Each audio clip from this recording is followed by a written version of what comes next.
Hola a todos, mi nombre es Andrea Francavilla, soy médica intensivista pediátrica del Hospital de Niños Ricardo Gutiérrez, trabajo también en el Sanatorio Anchorena de San Martín y en esta oportunidad me toca hablar un poco con ustedes acerca del uso de drogas vasoactivas en la emergencia pediátrica, principalmente asociada al shock en pediatría. Un poco para hacer una breve introducción a lo que es el shock en pediatría y la sepsis, vamos a hablar algo de epidemiología. Sabemos que la sepsis es una de las principales causas de morbilidad, mortalidad en niños en todo el mundo. Se registran aproximadamente más de 1 millón de casos de sepsis infantil por año y la mortalidad de los niños con sepsis oscila entre un 4 y un 50%. Esto dependiendo de la gravedad de la enfermedad, los factores de riesgo del paciente, la ubicación geográfica del mismo. Y esta variabilidad en el registro de la mortalidad de niños con sepsis tiene que ver un poco con el registro, el subregistro que existe de muchas de las muertes en pediatría asociadas a sepsis. ¿Cuáles son las causas de muerte en niños que se presentan con sepsis en la unidad de emergencias en pediatría? Principalmente el shock refractario y síndrome de disfunción orgánica múltiple asociado. Cuando nos encontramos frente a un paciente con signos clínicos de shock, lo que hacemos en el manejo inicial es tratar de manipular el gasto cardíaco y las resistencias vasculares sistémicas según cómo estos se vean afectados. Cuando existe un predominio de hipoperfusión secundario a una elevación de las resistencias vasculares sistémicas, hablamos de un shock frío. Cuando la clínica es de vasodilatación, esto quiere decir que provoca una disminución de estas resistencias vasculares sistémicas, hablamos de un shock caliente. En este cuadro, muy esquemáticamente, podemos ver algunas características del shock que rápidamente me van a permitir a mí, cuando me encuentre frente a un paciente en el área de emergencias, poder discriminar entre un shock frío y un shock caliente. ¿Qué vamos a valorar? Principalmente el estado hemodinámico del paciente. Ambos van a venir taquicárdicos, por lo cual vamos a pararnos frente a él, vamos a tomar pulsos centrales y periféricos. En el shock frío, estos se encuentran disminuidos o débiles, y en el shock caliente estos son más saltones. Vamos a valorar el relleno capilar periférico. Cuando este es mayor o igual a 3 segundos, hablamos de un shock frío. Cuando el relleno capilar es en flush, es rápido, es menor a 1 segundo, es ese relleno que uno toca, pierde el color y enseguida se vasodilata, ahí estamos frente a un shock caliente. Y vamos a valorar la piel de nuestro paciente que tenemos adelante. Si la piel está fría, moteada, más cianótica, es un shock frío, distinto al shock caliente donde la piel se ve más roja, más eritrodérmica, más vasodilatada. Obviamente que hay algunos signos específicos, principalmente aquellos que se relacionan con el sensorio del paciente, que pueden estar presentes en ambos tipos de shock. Por eso, para poder diferenciar rápidamente el shock frío del shock caliente, vamos a apuntar principalmente a la hemodinamia de nuestro paciente. Recordemos que el sistema cardiovascular es un sistema dinámico, ¿sí? Tiene distintos objetivos y principalmente asegurar un adecuado suministro de oxígeno a los distintos tejidos para asegurarnos un metabolismo celular adecuado. Se sintetizan y modifican distintos componentes vasoactivos en el organismo a lo largo de distintos procesos que se van a encargar de regular el tono vascular y la función miocárdica. Es importante recordar que en pediatría la taquicardia es la principal respuesta compensadora para mantener un adecuado gasto cardíaco en condiciones de disminución de la precarga. Es el estímulo inicial, el estímulo precoz de toda esta disminución de la precarga va a desencadenar principalmente la taquicardia e inicialmente. Recordemos que la presión arterial no es un indicador de homeostasis cardiovascular en pediatría porque es un signo tardío, es decir, que aparece en una segunda o tercera instancia, la hipotensión propiamente dicha, para valorar un paciente en shock. Por lo cual, cuando yo ya tengo un paciente que está taquicárdico, que logro tomar la TA y la TA ya es baja, esto simplemente me va a permitir dividir el shock en un shock compensado o descompensado. ¿Todo esto para qué? Para reforzar el concepto de que no tengo que esperar una modificación de la presión arterial, es decir, no tengo que esperar tener un paciente hipotenso frente a mí para asumir que ese paciente se encuentra en estado de shock. O sea, con la taquicardia, la valoración del estado hemodinámico del paciente, ya voy a tener que iniciar el tratamiento empírico inicial, que siempre es con oxígeno, un acceso vascular y fluidos para iniciar la reanimación del shock. Como mencionábamos en la diapositiva previa, recordemos que si vemos un paciente clínicamente en estado de shock, vamos a realizar el ABCD, vamos a colocar oxígeno, asegurarnos la vía aérea, conseguir un acceso vascular lo antes posible, iniciar la reanimación con fluidos, no retrasarla. Y cuando uno ya va viendo 60 mililitros por kilo de volumen y no hay una buena respuesta clínica, o por lo menos no la esperable, uno ya tiene que ir pensando en su cabeza el uso de drogas vasoactivas. Dentro de las drogas vasoactivas tenemos drogas inotrópicas y drogas vasopresoras, o algunas que según la dosis y según a qué nivel de receptores actúen, pueden tener un poco de ambas funciones, ¿sí? Inotrópico per se son aquellos que aumentan la contractilidad cardíaca, aumentando el gasto cardíaco, provocando un aumento de la frecuencia cardíaca, aumentando la tensión arterial media en consecuencia, y tienen muchos receptores en la superficie del miocardio. Vasopresores son aquellos que inducen una vasoconstricción periférica, aumentando de esta manera las resistencias vasculares sistémicas y en consecuencia la tensión arterial media. Mejoran el gasto cardíaco por aumento de la perfusión coronaria en diástole. Hay receptores de vasopresores en el endotelio vascular. Si esquemáticamente uno en su cabeza quiere de estas drogas vasoactivas dividirlas un poco según su función, tenemos aquellas que ejercen un efecto dependiente del AMP cíclico y aquellos que ejercen un efecto independientemente del AMP cíclico. Dentro de las dependientes del AMP cíclico encontramos por aumento del AMP cíclico las catecolaminas en sí, que son la adrenalina, la noradrenalina, la dopamina, y aquellas que por disminución de la degradación del AMP cíclico inhibiendo la fosfodiesterasa 3 como la milrinona, también se encuentra dentro de las drogas vasoactivas con efectos dependientes del AMP cíclico. Dentro de aquellas independientes del AMP cíclico hay algunos inhibidores de la bomba de sodio-potasio ATPasa como la digoxina y algunos que actúan a nivel de otros canales iónicos en la membrana celular, por ejemplo, inhibidores de canales de potasio o aquellos sensibilizadores del calcio como el levosimendan, que es una droga vasoactiva muy utilizada en el posoperatorio de cirugías cardiovasculares que presentan disfunción miocárdica. Vamos a hablar un poco de las drogas más frecuentemente usadas, las drogas vasoactivas más frecuentemente usadas en pediatría. Dentro de ellas tenemos a la dopamina. La dopamina es un precursor endógeno de la adrenalina y la noradrenalina, se genera a nivel de la médula adrenal, es un neurotransmisor. Es importante destacar que de la dopamina, el efecto farmacológico que esta droga presenta en el organismo es dosis dependiente. Esto quiere decir que según la dosis de droga que yo voy a estar infundiendo a mi paciente, según sobre qué receptores va a ejercer efecto y en consecuencia las condiciones clínicas y fisiológicas que uno va a ver en el organismo. Cuando tenemos un goteo de dopamina menor a 5 gamas por kilo minuto, va a haber mayor efecto a nivel de la vasculatura renal, mesentérica, coronaria y esplácnica, más vasodilatación. Cuando tenemos entre 5 a 10 gamas kilo minuto, ya hay otros receptores, los beta-adrenérgicos 1 en juego, hay aumento de la contractilidad cardíaca y de la frecuencia cardíaca y se estimula la liberación de noradrenalina.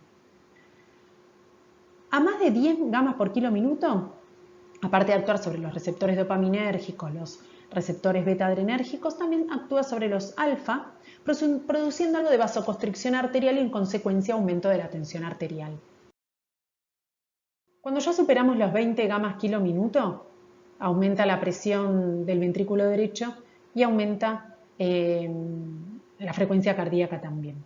Entonces, ven cómo va variando, arrancando a dosis menores a 5 gamas kilo minuto hasta 20, cómo va variando el mecanismo de acción y el efecto farmacológico de la dopamina. ¿Cuáles son las indicaciones de la dopamina? El shock refractario a volumen, donde a pesar de la reanimación con fluidos, uno sigue constatando una hemodinamia deteriorada en el paciente con signos de hipotensión arterial y bajo gasto cardíaco. La dopamina tiene algunos efectos adversos, principalmente la taquicardia y arritmias. ¿Sí? La dopamina es muy arritmogénica, siempre hay que tener al paciente monitorizado. Y la dosis es de 5 a 20 gamas kilo minuto. La dobutamina es una catecolamina sintética. Tiene distinto efecto farmacológico según sobre qué receptores actúe. Es decir, si actúa sobre receptores beta 1, hay aumento del AMP cíclico, libera calcio, todo esto es captado por las proteínas contráctiles principalmente a nivel de miocardio, aumenta la contractilidad cardíaca y la frecuencia cardíaca. y más periféricamente puede tener algún efecto vasodilatador con caída de las resistencias vasculares periféricas. Las indicaciones son en el shock frío, en el bajo gasto cardíaco y como efecto adverso, aparte de producir un brusco aumento de la tensión arterial sistólica y esto generar en consecuencia arritmias, podemos ver taquicardia, extrasístoles ventriculares. La dosis es de 2 a 20 gamas por kilo por minuto. Y esta diapositiva, un poco y la que viene, es la que me parece que es bastante importante de rescatar, son de las dos más importantes que tenemos en toda la charla, y tiene que ver con algo práctico para el manejo de estas drogas en la emergencia pediátrica. La dopamina y la dobutamina, como les dije antes, se gotea en gamas, o lo que es lo mismo, microgramos por kilo por minuto. Las dosis van de 2 a 20 gamas kilo minuto, se administran en goteo continuo, ¿sí? Goteos, que esto quiere decir que van a gotear 24 horas en continuado. Podemos preparar soluciones de 25, 50 o 100 mililitros. Si yo veo a mi paciente, lo valoro en shock, parece un shock frío, ¿qué hago? Le pongo oxígeno, evalúo la vía aérea, sostengo la vía aérea, ya le estoy colocando un acceso vascular, ya estoy indicado reanimación con fluidos, cristaloides de elección, y cuando ya voy por el segundo bolo a 20 mililitros kilo y veo que el paciente no va respondiendo como yo estoy esperando, ya estoy pensando en mi cabeza pedirle a la enfermera, a auxiliar o a quien esté conmigo en la reanimación pidiendo que prepare alguna droga vasoactiva. Si voy a elegir dopamina o dobuta, esto según la indicación que tenga, una cuenta muy práctica es 6 por el peso del paciente, eso me va a dar los miligramos de dopamina o dobutamina que yo necesito colocar en estas soluciones de 25, 50 o 100 mililitros según lo que quiera preparar. Por ejemplo, tengo un paciente de 10 kilos que ya no está respondiendo al volumen, entonces yo en mi cabeza voy a hacer 6 por 10, que es el peso del paciente, son 60 miligramos de dopamina y le voy a pedir al enfermero, por ejemplo, o al auxiliar que me esté ayudando en ese momento, mira, necesito que me vayas preparando 60 miligramos de dopamina en 100 mililitros de solución. Si yo esa cantidad de miligramos los diluyo en 100, siempre la relación de solución que me queda es 1 a 1, es decir, que 1 mililitro hora en goteo de la bomba es equivalente a 1 gama kilo minuto que le voy a gotear a mi paciente. Si lo diluyo en 50, la relación es 1 a 2, si lo diluyo en 25, la relación es 1 a 4. ¿Sí? Muchas veces diluirlo más me da más tranquilidad porque probablemente en ese momento yo tengo por ahí una vía periférica, por ahí una vía que no es muy buena y encima mi paciente que va a necesitar más volumen, bueno, por ahí me conviene un poco más diluido para tener un mejor control y manejo de ese goteo. ¿Sí? Tanto la dopamina como la dobutamina no hay ningún problema, se pueden administrar por vía periférica. Siguiendo por la adrenalina, esta es una catecolamina que se produce a partir de la noradrenalina en la médula suprarrenal. También su efecto farmacológico va a depender sobre qué receptores va a actuar, qué efectos son los que voy a tener. A nivel de los receptores beta 1, el efecto inotrópico es positivo, se produce un aumento de la TA, de la frecuencia cardíaca, en consecuencia del volumen minuto, aumento del gasto cardíaco. A nivel de los receptores beta 2, el efecto es más cronotrópico positivo, se produce una vasodilatación arteriolar, relajación del músculo liso bronquial, pero también la adrenalina, al aumentar de dosis, va generando también un efecto alfa, tanto 1 como 2, generando una vasoconstricción generalizada de la capacitancia venosa con aumento de las resistencias vasculares y de la precarga. La adrenalina es una buena droga porque aumenta la disponibilidad de oxígeno, pero ojo, porque a medida que voy aumentando la dosis también se produce un aumento en el consumo de oxígeno, con lo cual es muy importante el monitoreo y tratar de no superar las dosis máximas. Las indicaciones estrictas de la adrenalina son en el paro cardiorrespiratorio, de hecho es la única droga que tiene indicación en la reanimación avanzada del paro cardiorrespiratorio, shock frío refractario a volumen y otras drogas vasoactivas como la dopamina o la dobutamina, en el shock anafiláctico, el bloqueo AB y el bajo gasto cardíaco. Algunos efectos adversos que podemos ver con el uso de adrenalina es la hipertensión, digamos en primer efecto, tener un aumento brusco de la tensión arterial, en consecuencia arritmias, a altas dosis, lo que hablábamos, como empieza a predominar la vasoconstricción, se puede generar algo de isquemia, tanto renal, miocárdica, generar en consecuencia acidosis láctica, e hiperglucemia porque la adrenalina tiene un efecto, según los receptores sobre los que actúe, sobre la gluconeogénesis. Las dosis de 0,01 a 0,5 gamas kilos minuto. Ven que también es un poco dosis dependiente el efecto, es decir, a menor dosis sobre los distintos receptores y a medida que vaya aumentando la dosis sobre los distintos receptores sobre los que va a ir actuando. La noradrenalina es una catecolamina simpático-mimética, postganglionar, es agonista alfa, beta 1 y parcialmente beta 2. Su efecto farmacológico, nuevamente, va a depender sobre qué receptores va a ejercer su efecto predominante. Sobre los receptores alfa 1 hay más vasoconstricción, aumento de la presión arterial, aumento de la poscarga. Y sobre los receptores beta 1 va a tener un efecto estimulante del inotropismo, el cronotropismo. ¿Cuáles son las indicaciones de noradrenalina? Y el shock refractario a volumen y dopamina con perfiles hiperdinámicos con descenso de las resistencias vasculares sistémicas. Esto quiere decir cuando nos encontramos frente a un shock caliente. Ojo que en pacientes con disfunción miocárdica, el aumento brusco de la poscarga puede comprometer el gasto cardíaco. La noradrenalina, como todas estas drogas vasoactivas, puede tener algunos efectos adversos que son dosis dependientes. Puede generar inicialmente un aumento brusco de la TA con isquemia miocárdica, provocar hemorragia cerebral, puede haber algo de acidosis láctica, hiperglucemia también, y pueden desencadenarse arritmias a altas dosis. Principalmente se asocia con la generación de fibrilación ventricular. La dosis es de 0,05 hasta 2 gamas por kilo por minuto.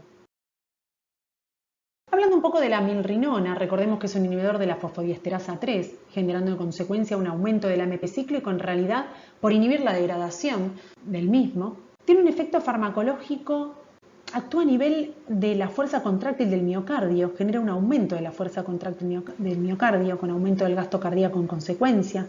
Se produce una vasodilatación arteriovenosa con relajación miocárdica, mejora el rendimiento hemodinámico cuando estamos en presencia de bajo gasto cardíaco, por eso su gran uso en el posquirúrgico inmediato de cirugías cardiovasculares, disminuye resistencias vasculares sistémicas y periféricas sin modificar el consumo miocárdico de oxígeno. Tiene un efecto cronotrópico, dromotrópico y lucitrópico. Lucitrópico tiene que ver con estimular la relajación miocárdica, principalmente en diástole, permitiendo una mejor perfusión del miocardio y en consecuencia una mejoría de la función de contractilidad. Produce también algo de relajación de músculo liso de las vías respiratorias. Las indicaciones de la milrinona son la insuficiencia cardíaca con bajo gasto cardíaco, muy frecuentemente de ver, como les decía en la diapositiva anterior, en los posquirúrgicos de cirugías cardiovasculares. El shock frío, refractario a catecolaminas, que presenta una vasoconstricción severa, pero ojo, que tengamos una tensión arterial media normal o por lo menos cercana a la normalidad, porque la milrinona, al producir algo de vasodilatación inicial, necesitamos tener una precarga adecuada porque puede producir un descenso de la misma con una hipotensión en consecuencia y una descompensación hemodinámica del paciente. Entonces, es importante en el shock frío, obviamente, pero tratando de tener una hemodinamia, principalmente una tensión arterial media, lo más cercano a la normalidad, ¿sí? Porque como vemos ahí, como efectos adversos tenemos la hipotensión arterial como número 1 por la vasodilatación que provoca, esto generará arritmias y se asocia también a plaquetopenia, la milrinona. Podemos usar una dosis de carga o no, y la dosis de mantenimiento es de 0,35 a 0,75 gamas por kilo por minuto. Están descritos por quirúrgico cardiovasculares o en disfunciones miocárdicas severas el uso de hasta 1 gama por kilo por minuto. Muy bien, y un poco como hablamos de la dopamina y la dobutamina, me parece que esta diapositiva y la que siguen son importantes para lo que es la función práctica en el preparado de drogas vasoactivas en la emergencia pediátrica. Cuando hablamos de adrenalina, noradrenalina y milrinona, y las agrupé de esta manera porque en realidad la forma práctica de preparación de las tres drogas es la misma, vamos a recordar primero que se gotean en gamas o microgramos kilo minuto, que el goteo en general, salvo la milrinona, pero la adrenalina y la noradrenalina, es variable según la respuesta clínica y según el monitoreo hemodinámico permanente que tengo de mi paciente. Recordemos que los goteos son continuos y puedo, lo mismo que con la dopa y la dobuta, preparar soluciones de 25, 50 o 100 mililitros. Ahora, cuando yo en mi cabeza estoy haciendo la cuenta práctica, pensando qué le voy a pedir al enfermero, auxiliar o quien me esté ayudando en ese momento que prepare, recuerdan que la dopamina y la dobuta hacíamos 6 por el peso del paciente, eso me daba los miligramos. Acá vamos a usar una constante que es 0,6. 0,6 por el peso del paciente. Eso me va a dar los miligramos que yo tengo que poner en mi solución, de 25, 50 o 100 mililitros, según la que vaya a utilizar, pero la constante que voy a utilizar es 0,6. Entonces, si yo tengo un paciente de 10 kilos, no sé, que estoy reanimando un shock o que tuvo un paro cardíaco y estoy queriéndole dejar un goteo de adrenalina, por ejemplo, 0,6 por 10 es 6, entonces yo ya le voy diciendo a mi asistente, sea enfermero, auxiliar o quien esté en ese momento conmigo en la reanimación, diciendo, tenete a mano 6 miligramos de adrenalina o Nora para preparar, por ejemplo, en 100 mililitros de solución. Estas drogas, si esa cantidad de miligramos que yo saqué con mi constante, si las diluyo en 100 mililitros, la relación que me queda en el goteo de la bomba es 1 igual a 0,1. ¿Sí? Esto quiere decir que por cada mililitro de solución tengo 0,1 gamma de la droga.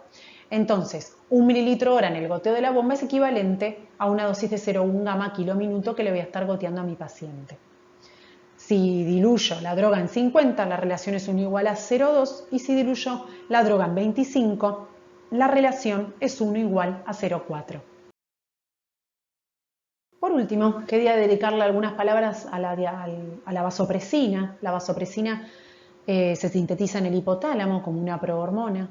Su efecto farmacológico consta de aumentar la tensión arterial media, las resistencias vasculares, disminuye el requerimiento de catecolaminas, actúa sobre distintos receptores produciendo un gran efecto vasoconstrictor, aumentando la tensión arterial de esta manera, disminuyendo la frecuencia cardíaca al aumentar el tono vagal, disminuye un poco el tono simpático, potencia el efecto vasoconstrictor de estos vasopresores.